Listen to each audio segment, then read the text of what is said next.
Querido Ezra Shabot, qué gusto escucharte. Hace 5 días estábamos acá en la cabina platicando sobre la llegada de Donald Trump, sobre las primeras órdenes ejecutivas que firmaría, algunas de ellas que golpearían directamente a México y trastocarían la relación bilateral. Y parece que no estábamos tan perdidos. Ezra, ¿cómo estás? ¿Cómo la ves? Muy Hola, buenas buenas tardes, tardes. Manuel, buenas tardes al auditorio. Sí, se trata de medidas que, pues ahora sí que tienen sustento por parte de Estados Unidos con respecto a lo que está sucediendo en México. No que la Unión Americana no sea corresponsable de esta crisis, digamos,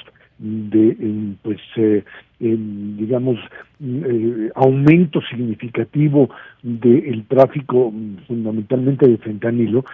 Eh, ahí tienen sus problemas, tienen que asumir su responsabilidad, pero lo que pasa es que en los últimos 6 años tuviste no solamente un cambio en términos del mercado, fentanilo que no era, digamos, lo que pues se exportaba desde los grupos de crimen organizado, y ahora aparece esta sustancia que genera además muertes pues en cantidades importantes.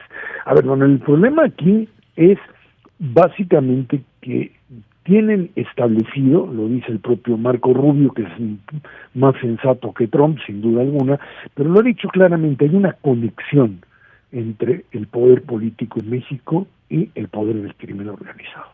Y cuando lo que le pide, hay que recordar que en la orden que firma Trump, esta orden ejecutiva, lo que le está pidiendo al secretario de Estado es que se comunique con el Departamento del Tesoro y otras autoridades hacendarias o de control financiero para que le digan cuáles son las organizaciones delictivas de México, entre otras, que de una o de otra manera estarían colaborando y quiénes son pues los que los protegen.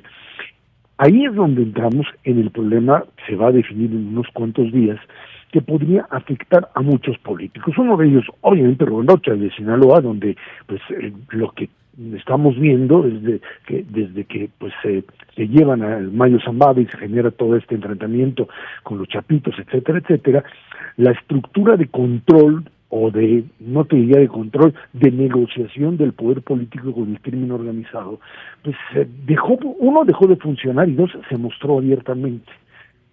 Aquí el problema es, decía la presidenta, hay que ver, porque algunas personas pueden ser identificadas como parte del crimen o pueden ser afectadas por la investigación. Creo que aquí, salvo honrosas excepciones o algún problema de descuido, cualquiera que esté involucrado directamente en pues recibir protección del crimen organizado, venderle mercancías, comprarle mercancías, etcétera. Lo que están diciendo es sobre eso, sobre el poder financiero, sobre eso nos vamos a enfrentar. Y es algo que en México, desde las épocas, te diría yo, hasta de Calderón y días atrás, todo el tiempo decíamos, pues ahora sí que follow the money, sigan el dinero. Ahí es donde está la posibilidad de cerrarle la llave al crimen organizado. Pero esta connivencia entre el poder político y el crimen organizado, Manuel, parece que no tiene límites y podría afectar a, pues sí, figuras importantes de la política mexicana. Pues sí, se podría llevar a varios.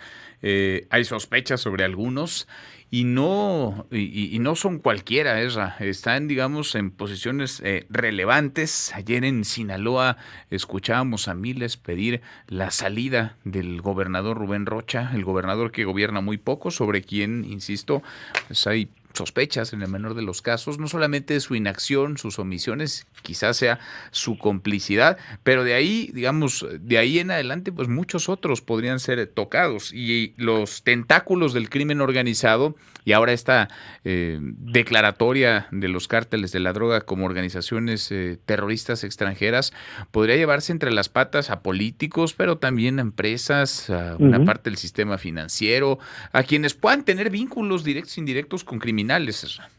Así es, porque de alguna forma lo que se vivió los últimos 6 años, Manuel, fue una especie de pacto o de acuerdo, en donde, bueno, pues hoy se dice el 30% del territorio mexicano, no sé si esto es real, es mayor o menor, pero bueno, eso es lo que se maneja, está controlado por crimen organizado. ¿De qué estamos hablando? De un poder económico, que son los criminales, que tienen capacidad de ejercer soberanía, o sea, control sobre estas partes del territorio. Y en ese sentido, pues quien voltea a ver Tamaulipas, Guanajuato, Sinaloa, por supuesto, y síguele contando hasta Chiapas, te das cuenta de que es imposible pensar en una solución para reducir los niveles de violencia que no le seque los recursos a estos grupos. Y esto implica necesariamente afectar a hombres, mujeres muy poderosas que tienen o que entendieron la política de López Obrador como una especie de permiso para asociarse con delincuentes. Y eso es lo que pasó realmente en el país, desgraciadamente, que si lo hicieron de buena fe o no. Quizá aquí el problema radica en que cambió mucho la estructura de valores, el concepto del valor de la vida o de la propiedad, y entras en el mundo de la mentalidad del crimen organizado, en donde se vive una verdadera esquizofrenia. Por un lado es proteger a la gente, darle dinero en caso de desastres naturales, y por otro matar a diestra y siniestra a todos aquellos que no se alinean o que tratan de competir contra ellos. Y ahí es donde el Estado finalmente termina por desaparecer y convertirse nada más y nada menos que en un instrumento en manos de los criminales. Y eso es lo que se tiene que evitar a cualquier precio, más allá de las locuras de un Trump. Por eso creo que estamos empezando a ver este doble lenguaje. Uh-huh. El Trump agresivo que sigue amenazando y el Marco Rubio que dice, a ver, vamos a sentarnos y a resolver qué es lo que se puede hacer. Veremos si esto funciona si finalmente Trump es el que lleva la batuta ahí. Veremos 5 días y lo que vendrá es aún incierto, aunque lo podemos imaginar. Ezra, lo iremos platicando acá contigo. Gracias, como siempre. Gracias a ti, buen fin de semana. Muy buen fin de semana, Ezra Chabot. Ahora con 29 casi llegamos a la media pausa, volvemos, hay más.